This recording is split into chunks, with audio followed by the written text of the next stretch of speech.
Hello, hello, everybody, and welcome to Radical Democracy. I'm Maddi. Cheers, and I am really thrilled to be doing this show today with my soul sister, actually part of my adopted Cheyenne family, Melissa Goodblanket from Oklahoma.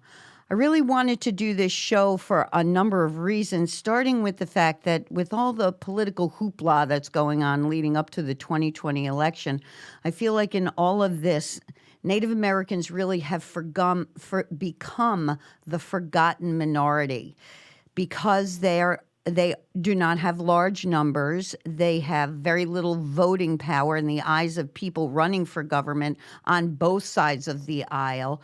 So they are not listened to. And most of us don't really even know or understand the true history of the relationship between the American government and Native Americans. So I'm really thrilled that Melissa agreed to be here, primarily because our family suffered a great tragedy 3 years ago with the Black Lives Matter movement. Many people are focused on the relationship between the police and black men especially. And that relationship is, in some instances, very bad, as we know from the news. And I am not doing this show to put down police or their families or people who wish to become police in any way. We are not evolved enough as a race or as a culture to do without police and sadly, to do without prisons. But there are areas of the country, there are groups that have a much more difficult relationship with the police. And with all the focus on Black Lives Matter, we tend to think that the group most challenged by their relationship with police are Black folks, are African Americans, Caribbean Americans. But really, in reality, those who suffer most at the hands of police are Native Americans. And often our friends use the term American Indian. So for those of you who are listening, I know that there's controversy even over those two terms, but I'm not really going to deal with that today unless I have some time. So I asked Melissa to come on because, like I said, in all of the politicking that's going on over race, the minority that has been the most mistreated throughout the country are Native people. So, Melissa, I'm going to turn it over to you to tell us a little bit about who you are, why you're here, and then we'll just take it from there. Thank you so much for being here. Thank you, Maddi, and hello, everyone who's listening in. I really don't know how to introduce myself. I'm just a mother, a grandmother to some, a sister to others. I represent the sacred feminine among our planet here, among the human beings that are feminine, born feminine at this time. I actually grew up in southern Georgia, and my husband is Southern Cheyenne and Arapaho. And my background leads me right to the Smoky Mountains, where I carry a name from there among our Eastern Cherokee people. And then I've been so honored throughout my life to carry a name from my Lakota people and their relatives. And so I'm just a human being. I'm a simple human being. And in 2013, though, however, it happened to be winter solstice, what Maddi is talking about in particular. My husband and I have two beautiful children, and we're blessed that way with two beautiful children, two boys. And in December of 2013, December 21st, 2013, we were preparing to conduct a Native American church ceremony out of town. And there's a lot of ice on the ground. It's 18 degrees outside. And our youngest son was away in Sequoia schools at the time across the state of Oklahoma. And he had just gotten home for his Christmas break. He's spending time with his older brother, who was 18 at the time, Maavitz. And our oldest son might have, throughout his life, he had experienced some mental health issues. He hadn't had an episode at this time in probably 2 years. And long story short, he went into an episode that evening. And it was probably the most trying episode that we'd ever experienced as a family. And some windows were broken, and we really thought, we meaning our youngest son, my husband, and myself, we really thought that he might hurt himself, so we called for assistance that evening. When the assistance arrived, the end result was the shooting death, the murder of my 18-year-old son, Wyatt. And so since that time, we've rallied. We went through the process of attorneys actually having, I believe it was 6 different sets of attorneys who all gave us false hope and then dropped the pursuit of this case when they looked at the evidence that they had. And so, it takes someone willing to walk through the treacherous waters to accomplish something positive on the other end. So I can say that my family in this day and time have walked through treacherous waters, and for me, it was a blatant sign of genocide. Mm. And it was also, a sign to me in a greater view of it all, is that humanity's in trouble on this planet. Yes. And it's coming at a really fast pace. The waves will be bigger than we can ever imagine. And yet, do we still see positive change? We see people really trying hard to make a difference for all sentient beings on this planet. And we see those same people up against the leadership, the poor lack of leadership in this country.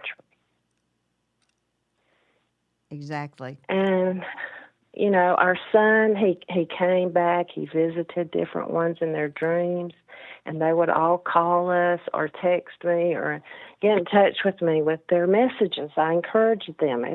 If he comes to you, if you see him in a dream, if he tells you something, do not be afraid to share that information. Absolutely. And he said one of the things messages he brought to us all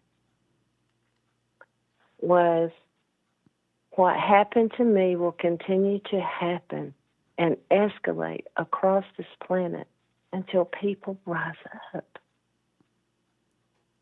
Yep. I think that's exactly the truth. I think that is what I talked about when I chose to call this the struggle for justice in Native America. I want to thank Audrey Bennett for listening in, and I want to tell the listeners that since Melissa's calling in from Oklahoma, you're not going to be able to call in today, but you can comment. If you comment that and you have a question, just type it into your comments. The question will go to Melissa, and I will read any comments you have if you have a similar experience you would like to share. But this is what is so important. Melissa mentioned that she's Lakota, has a Lakota name, that the Lakota have this prediction about when the children cry and no one is listening, then we are in big trouble. There's a big shift that needs to happen. That's one of the warning signs. And I feel like that's where we are. And what happened with Ma was so avoidable. It did not have to happen the way it happened. And the fact that these policemen, weren't they given an award? Weren't they given awards after this? Yes, two of the deputies that were named, I have to say it that way. Yeah. 2 of the deputies that were named were given medals of valor. And for what? For the last thing that Melissa said to these people was, please don't kill my son. There were tasers on the belts of these officers. There was no reason for this to happen.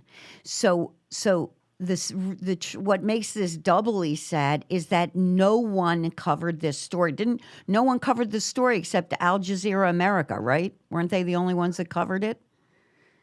That really covered it, and Native American News covered it. Right, but go ahead. Sorry. Yeah, and then the other coverage was, due to us on the ground trying to cover it, trying to get the word out. And it's not about me. I want the listeners to know that what's happened to me or what my part of my life experience has been, I'm not alone in this. I, unfortunately, am a member of several groups within Native America where other almost identical situations have happened, and this has all been since 2013. Yep. And the list is absolutely off the chart. Unfortunately, I receive messages almost daily that there's been another one or another one and another one. And I encourage the people who are going through it to remember the old teachings, wherever you come from, the old teachings say that we are to be humble and we are to pray for our enemies. And I must say that my husband still says to this day that was the hardest thing that he ever has done, and that was to put his pipe together and pray for those who killed our son. So having said that, I want humanity. Really, my deepest, chorus wish is that for humanity to reach out and catch the same dream that I have and to create a healthier environment where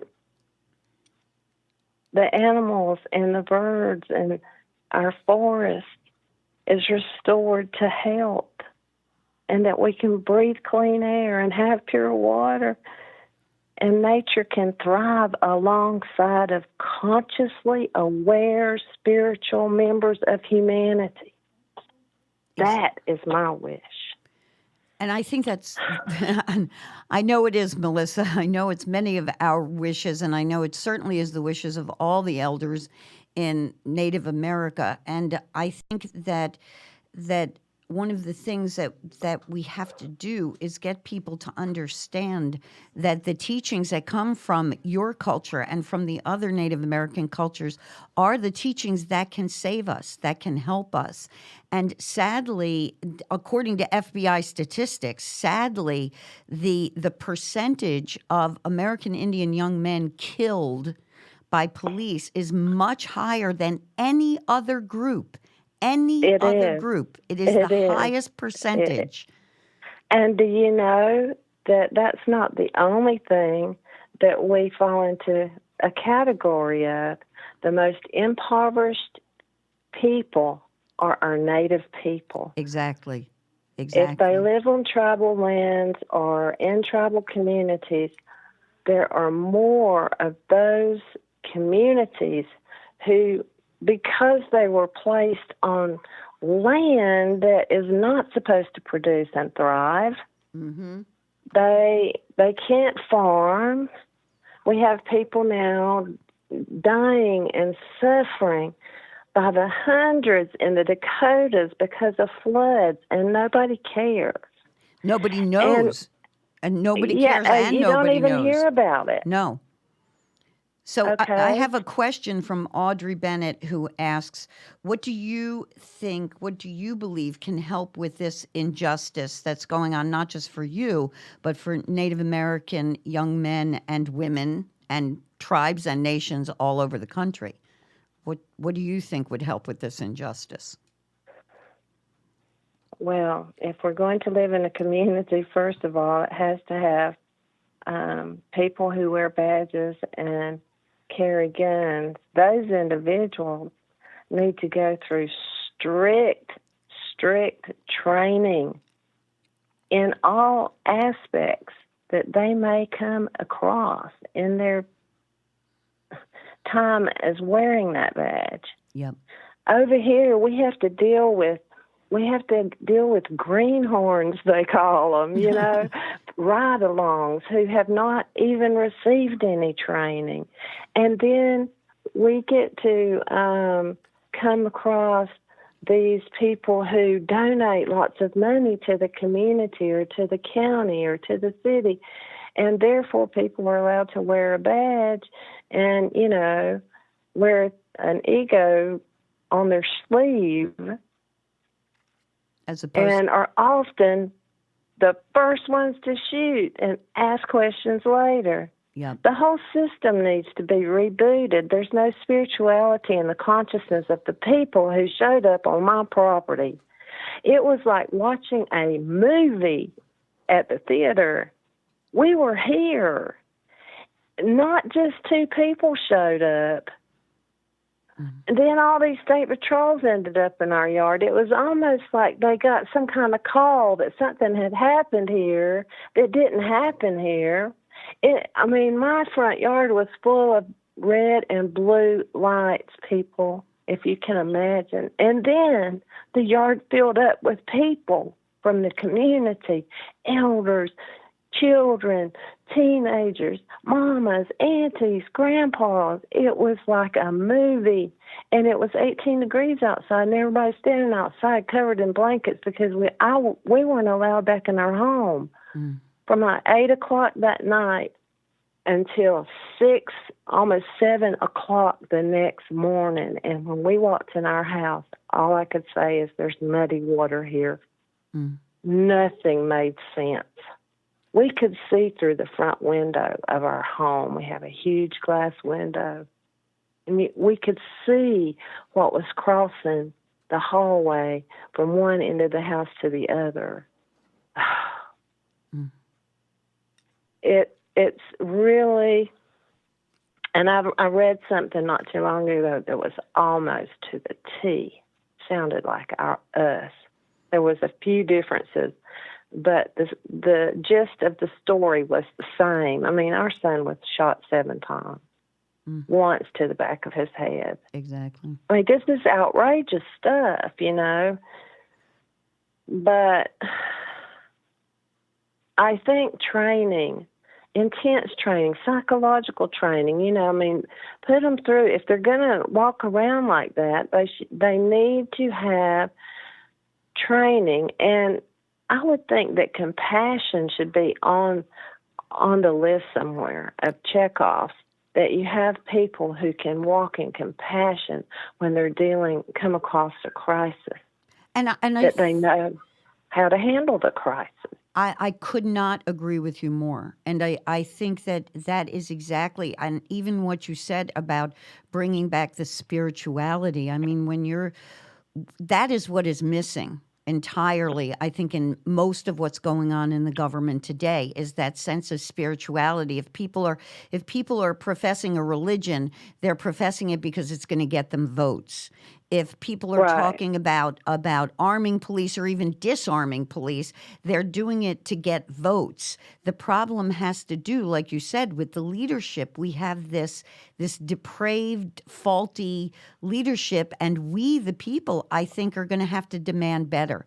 We're just going to have to demand a whole other way of being. And the saddest thing for me in looking at what went on, not only in our family, but like you said, what continues to go on, is that no one from the news media seems to even want to cover the problems in Native America. Everybody was all over the protests at Standing Rock, as they should have been, because the media is so anti-Trump. This was an opportunity to go, oh, look, anti-Trump, anti-Trump. And, I love the protests at Standing Rock. They definitely should have happened. I am not putting that down.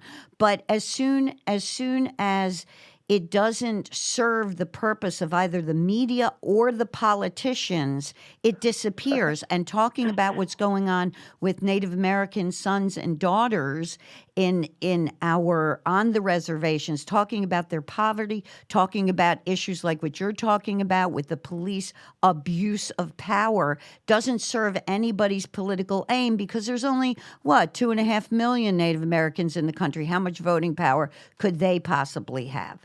I think the only person even who's running for office who even has included in this idea of reparations, there's a lot of talk about reparations to African Americans, then the only one even talking about including them is Elizabeth Warren. And who knows where her motivation comes from. She's the only one even mentioning that Native Americans should be included in this. But again, no one talked to them. I read this article that was written in the Washington Post where no one's talked to you guys about what you want. Nobody's asked what you want. The article was by David R. Wildcat, and he was saying that American Indians we don't want reparations. What reparation can be made for all the land that's been stolen, for the 400 broken treaties, for the lost $13 billion that still has not been restored to American Indians for their land rights and mineral rights and water rights? What reparations is it? It's not just about money. And what he was saying is that part of the problem in the United States is we look at the solution, the political solution is let's throw money at it. What you're talking about is completely retraining the way our police force deals with human beings and any human beings, across the board human beings. Right, exactly. It has to be across the whole continent. It can't just be in one small place. There's a good idea. I mean, I don't think anybody's doing this, but if the sacred covenants of the peoples would form their own peace officers. They don't have to be called officers. They could have another title. Right. To be called to the homes first because they're one of their own. Yes. Yes. I think that would help, but I think it would need to be not separate. There's too much separatism in the world, see? Yeah. So it would mean working together. With the police. Yes. Right. Especially in Oklahoma, where technically you guys are not a reservation. So you actually would have to work with police. But what would be so great is if you could make that happen, if we could make that happen, because it can't just be the tribes in Oklahoma that want to make it happen. It's going to have to be their friends who are non-Indian that want to make that happen. You could be the example. Right. And see, the idea would be to integrate everything. Right. Like, they would have to understand something about culture. Right. And they would have to understand, to go back to the old integrity and respect. I mean, it's so easy to walk in somebody else's camp and just respect that camp. Right. I mean, but I don't see enough of that around me in everyday life. Just respect the camp you're walking in. If it's the drugstore, it's the drugstore, to pick up your prescription. If it's the hospital, it's the hospital. If it's your neighbor's house, it's your neighbor's house. Respect has to come back. Yes. With morals and integrity. Because some of the people who are allowed to wear badges, not all of them. Because I started out as a criminal justice major. I'm not bashing anybody. I know. But I'm saying is that not everyone in that profession is gifted and talented to be in that profession. Exactly. And that's exactly what we say, even about changing the education system, where we talk about the people we should be drawing on to teach our children should be the gifted and the talented people that have that in them, that have the patience and the knowledge and the open mindedness and open heartedness to do that job. And really, it requires the same thing if you're going to be a police officer, if you're going to be somebody charged with protecting and defending a group of people. You have to. I think that's brilliant, Melissa. I think that is absolutely brilliant, that we have to look for the best and the brightest to do this job. And it's going to be a hand-in-hand effort. If it's going to work, it has to be a hand-in-hand dedicated effort. Exactly. It doesn't mean that, there are going to be some who that's not their thing. That's not what they're led to do. But there are going to be those who have a calling, and that calling is that spirit saying, hey, you're the perfect candidate. But the training needs to be set up in all these different areas so that they equally have that knowledge across the board. Yep. And that's where the money needs to be spent. The money doesn't need to be handed to individual people. I mean, there certainly, you could make a case for handing, $1,000 to each person. I don't know. When I read the settlement for that $13 billion that was lost by the BIA, I was appalled. But the BIA lost $13 billion of American Indian money in 1996. This lawsuit gets started. It doesn't get settled till 2014. And they walk away with $3.4 billion of the $13 billion and have to pay court costs. So really, they're only walking away with $1.75 billion. And they're talking about, well, we'll make some individual payments to people who should have gotten, gosh knows how much money, probably $1 million. They're getting $1,000 a piece. It's not. Why not look at that money and go to somebody like you, go to the elders and say, look, we had to settle this case. We didn't get what we wanted, but what are we going to do with this now? And then it would be so much better if we looked at this, I think, as a reconciliation, which is also what Mr. Wildcat talked about, is look at this as reconciliation. How do we actually make the situation better for everyone? Not just, okay, well, I feel better now. I gave you $1,000. Bye. See ya. Well, absolutely. I agree with you. I totally agree with what you're saying, Maddi. So I think there's so many changes that need to happen. Yeah. And it is possible for our pure intentions together, birthing something wonderful, and all of it could fall into place simultaneously, which is the dream I have. And somebody tells, I've heard you're too much of a dreamer, but it's okay. That's what keeps me going. I keep hoping that I'm going to live in this lifetime and see that, to be able to see that and witness that. But right now, in this day and time, I feel like I'm 100 years ago, living 100 years ago. And that's just unacceptable to me.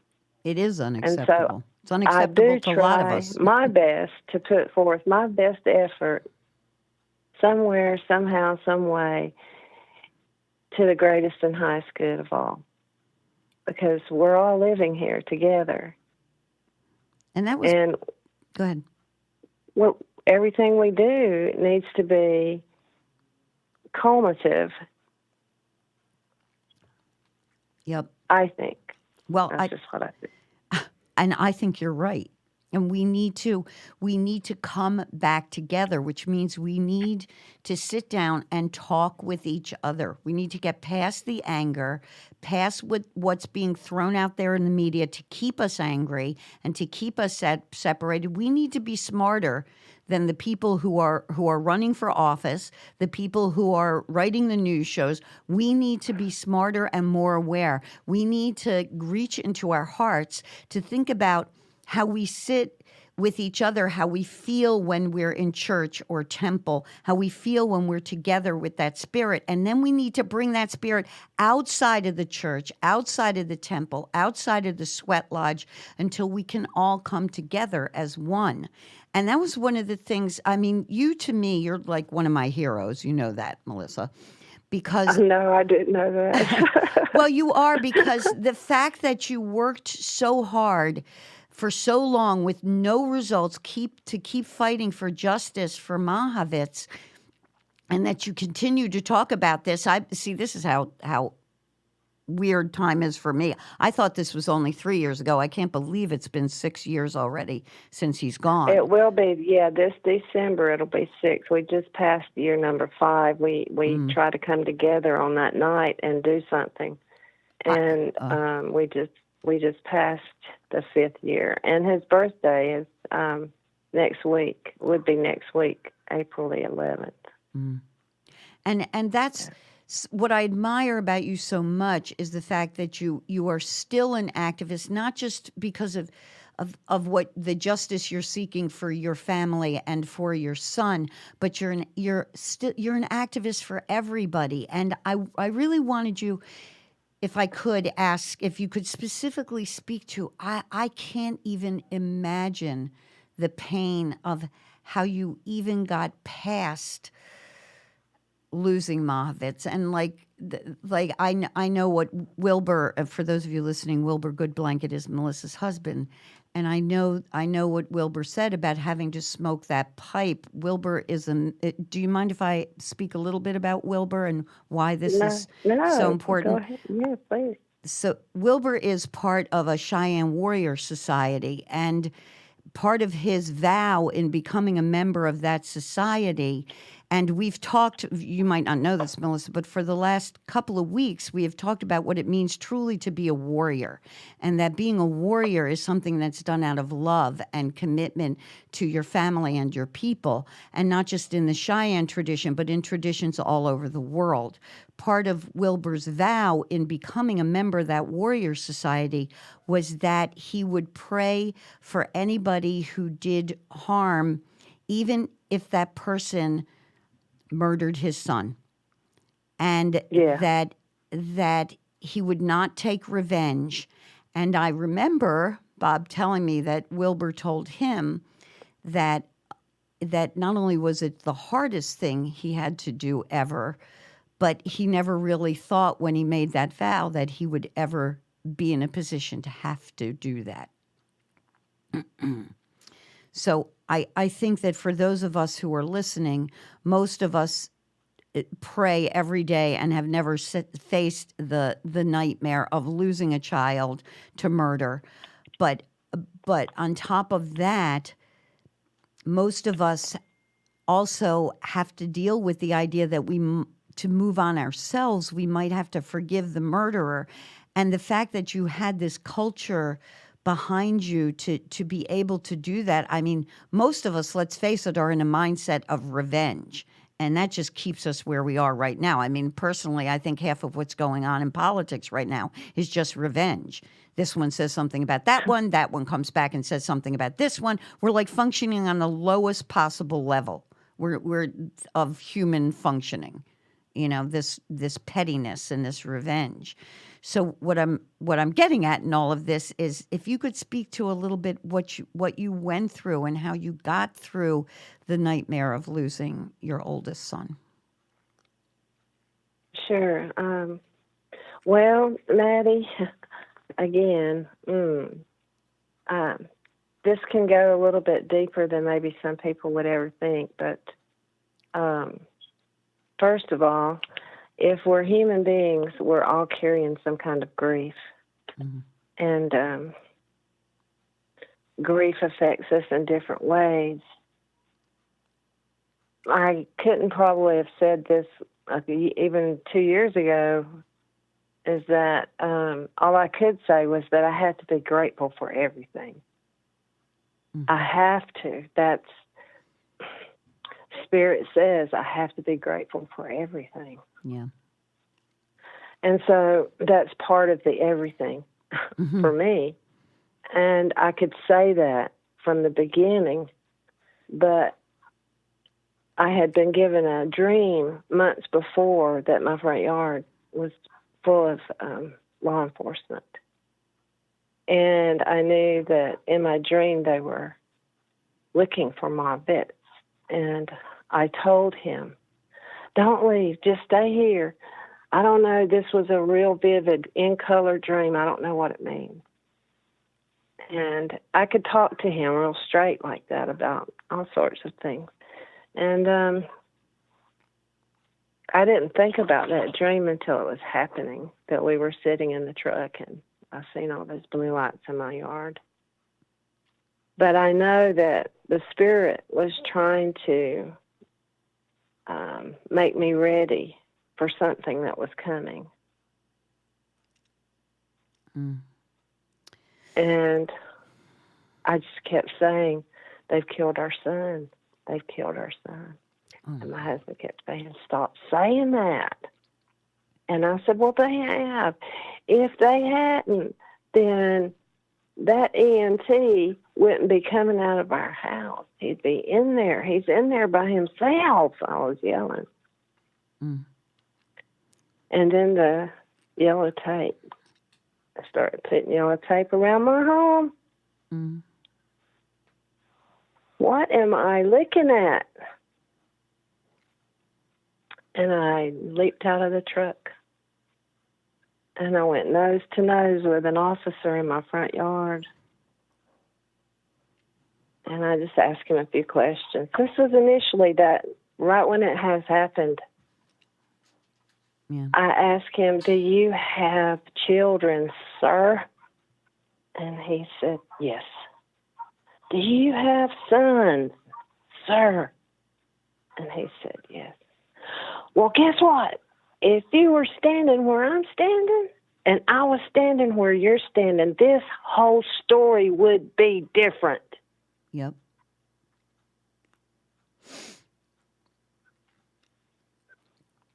I don't know where that strength came from. It came from the spirit world. It came from my soul. Mm-hmm. And that evening and days to follow, young people would come here and they wanted that revenge. And I told them at one point my living room was full of young people. And I just remember the gist of what I said to them, and that was, this happened here. This is my home. That I am the mother of this home. We will not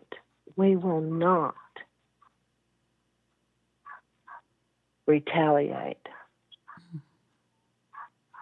But we will march and we will try to make a difference, and we will do it in an honorable way, or we won't do it.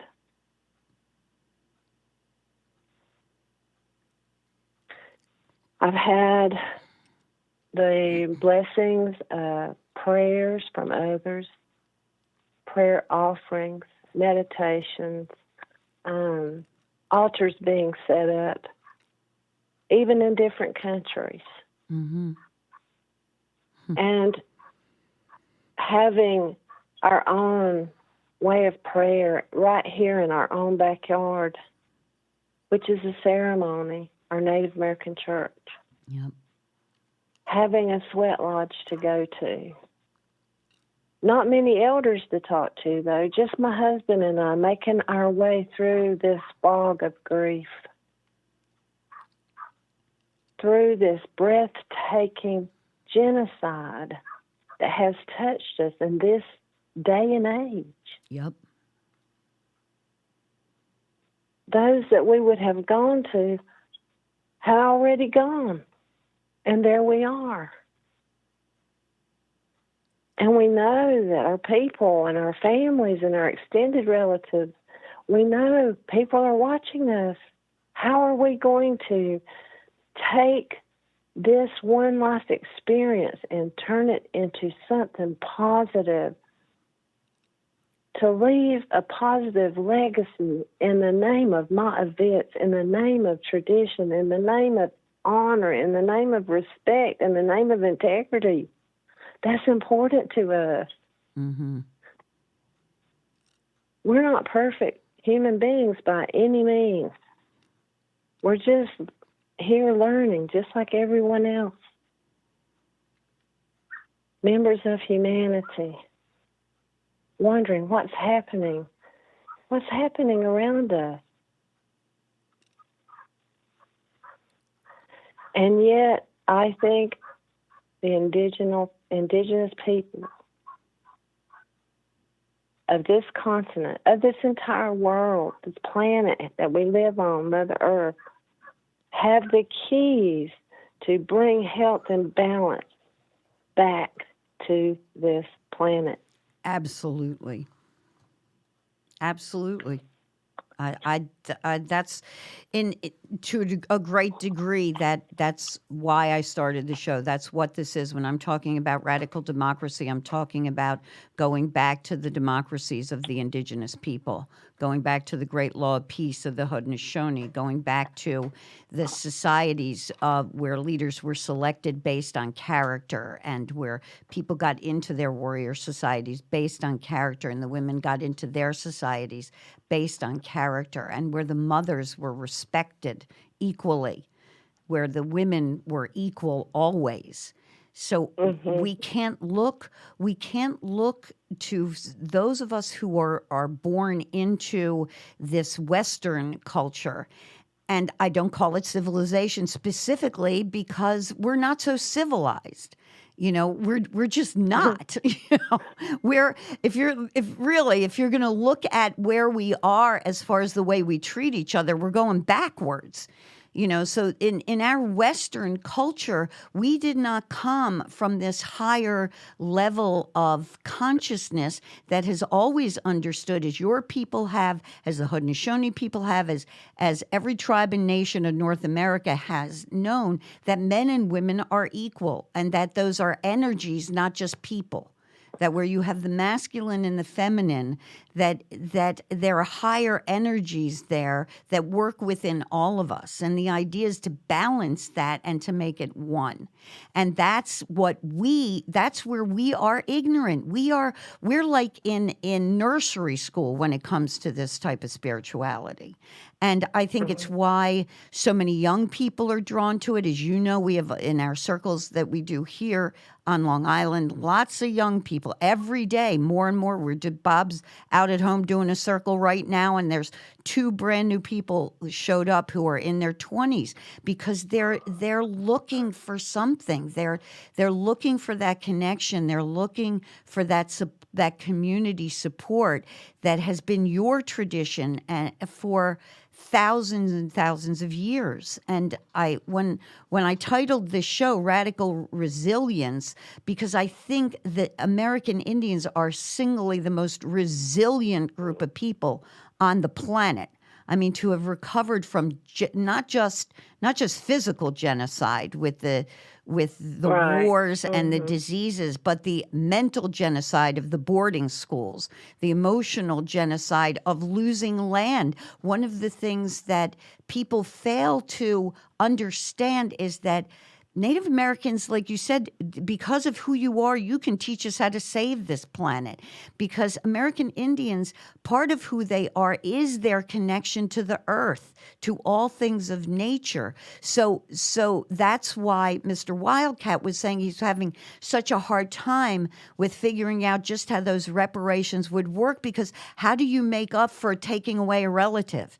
How much money can you give for taking away your spiritual home base for what you're connected to? It's like ripping somebody's arm off and then saying, "Oh, I'm going to give you this much money for that."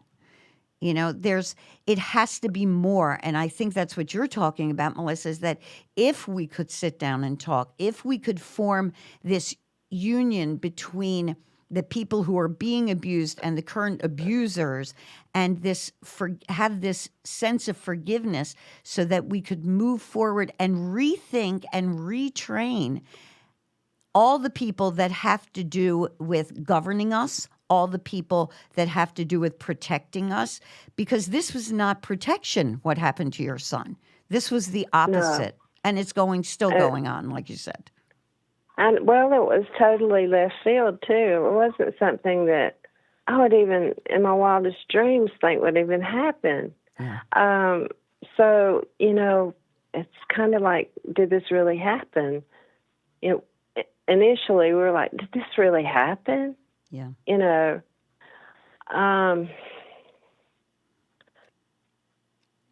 But for the most part, I really think humanity's just lost their spiritual way, and it's within every soul. And calling it out and calling it up, even if some people maybe don't know what that means, it's okay. It's within us. Yeah. We're made from stardust. Right. So, we come from the stars, and so we can work on ourselves as individuals in our quiet time, in our work time, by just reminding that greater part of ourselves, hey, birth, show me, guide me. Even for those who don't pray or don't know what meditation is, just say the words, show me, guide me. I want to fulfill my purpose here this time. And walk that. You'll get a sense of it. You'll know it, and just share it and go for it. If more of us do that, we'll blossom and we'll grow and we'll have the aha moments required to make the positive changes we really all seek here on the planet. Exactly. And that's one of the great beauties of the Native American church is that saying that one God, many roads.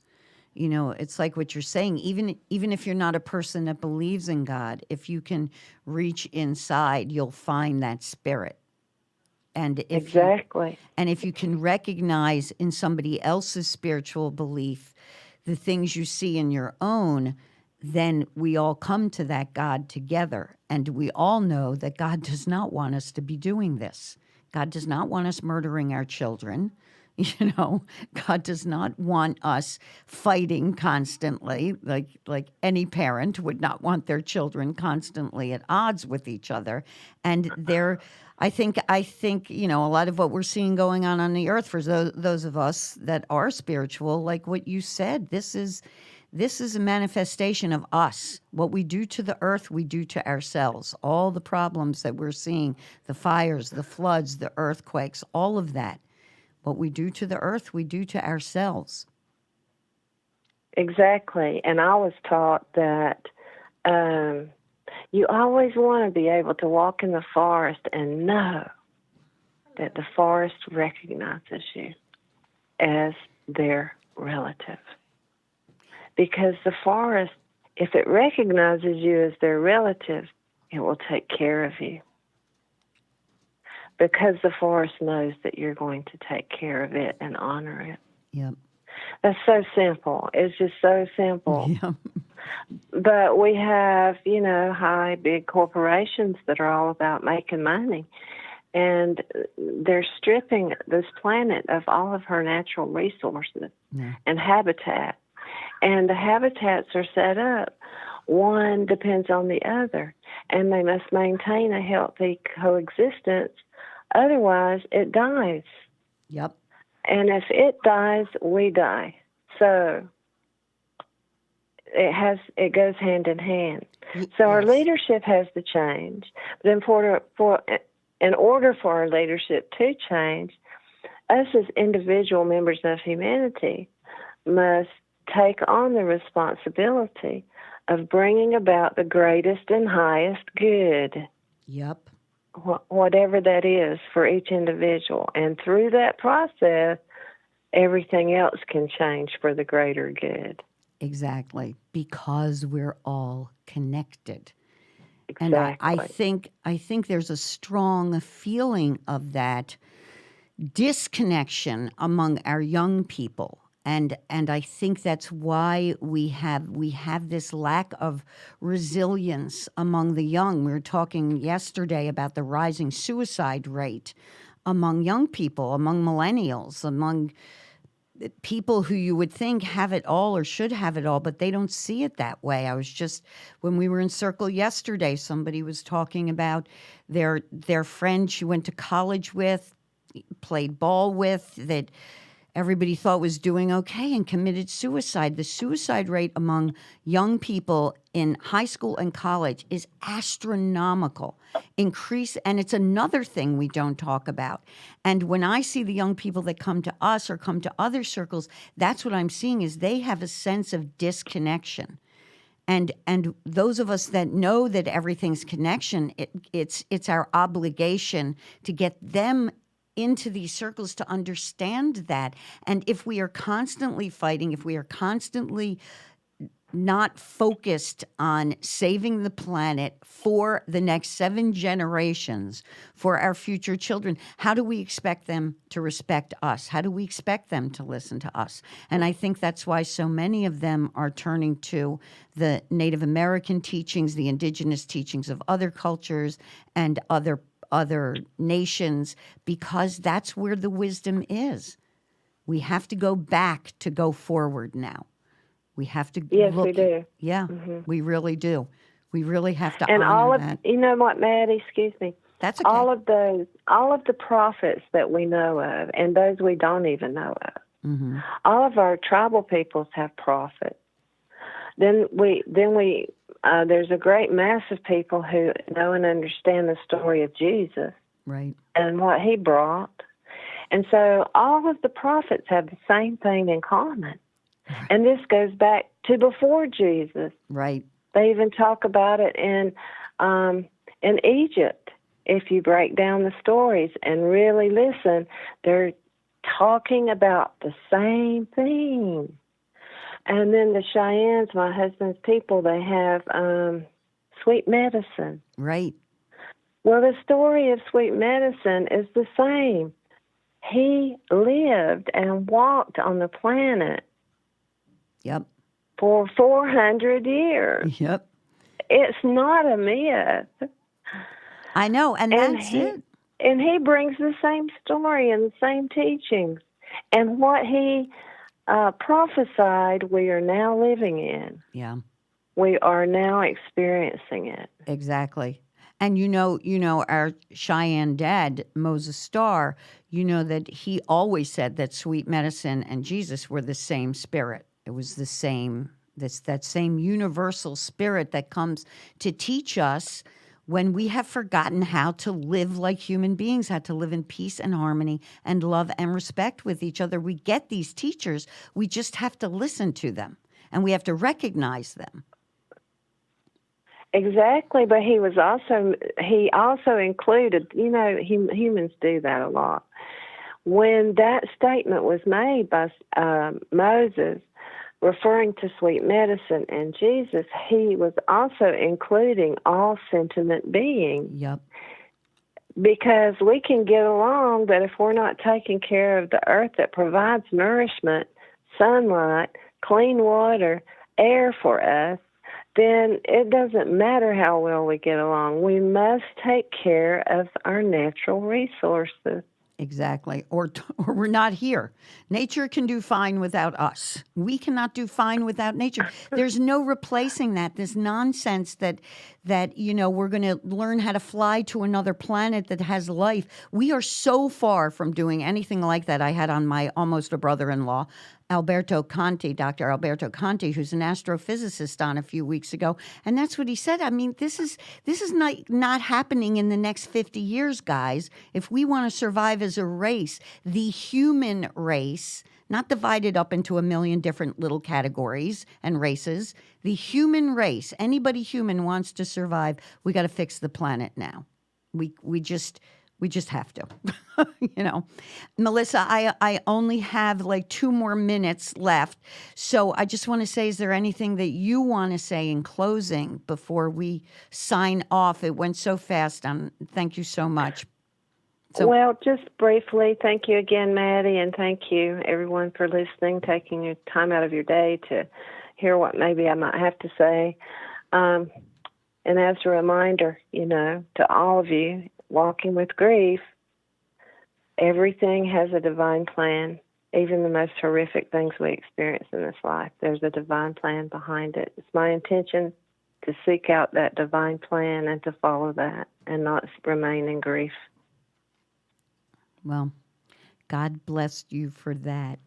And you already know you're phenomenally blessed. And we are phenomenally blessed to know you, to be part of your family. And thank you so much for agreeing to be on today. I'm hoping you'll be on again another time. Sure, And I'd love it. We'll talk Thank some you. more about it. Okie Okay, dokie. Ski. Okay. Have a good day. Thank That's you. Cherokee for good. Ski. Ski. Love you, Melissa. Love you too. And thank you, everybody. Thank you again for joining us. Thank you, Bobby Lacera, for being the best producer ever. and I wish you all peace and love and connection. So have a wonderful week. Bye.